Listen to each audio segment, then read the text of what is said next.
nagunting kasi may katulong kang pangkat.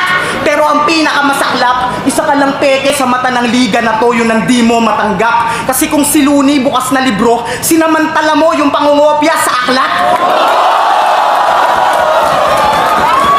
Oo, magaling ka nga mag-multi, pero yung style mo sa pag-handle, malaluni lang lahat. Sa malawakang pagsusuri, kahit sa ang angle, malaluni ka mag-rap. Pero kahit dinaig mo pa si Plankton sa kakahasel mo manghuli ng sangkap, para sa amin, ikaw pa rin si Marlon P sa kanyang debut battle kasi ikaw yung Looney na panggap.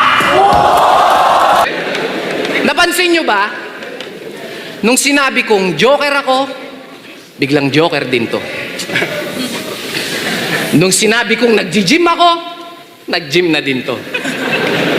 Nung nag-clothing ako, nag-clothing na din to. Ang sarap tuloy ibanat ng linya ni Looney sa'yo. Aminin mo na kasi na ako ang idolo mo.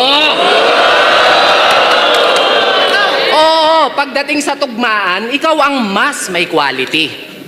Okay. Eh di ang galing-galing mo palang mag-multi. So anong gusto mong gawin namin? Ipalit ka namin kay Looney. Kasi kung asan si Looney, andun ka.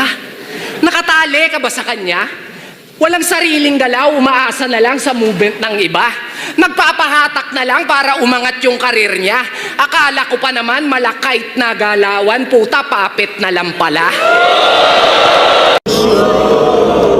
Akala ko pa naman ang lupit mag-multi kasi kay Looney Ron na spoiled. Pag si Nuri mo ay void, ikaw ay multi-mongoloid! Tangina mo, hinimay ko pagiging battle MC mo, kaya mula ngayon, bawat sampa mo ng entablado ay markado. Alam kong hindi ka susunod sa oras, ikaw na magpakita sa mga to kung gaano ka kadesperado na manalo. Pinakita ko yung butas sa estilo mo.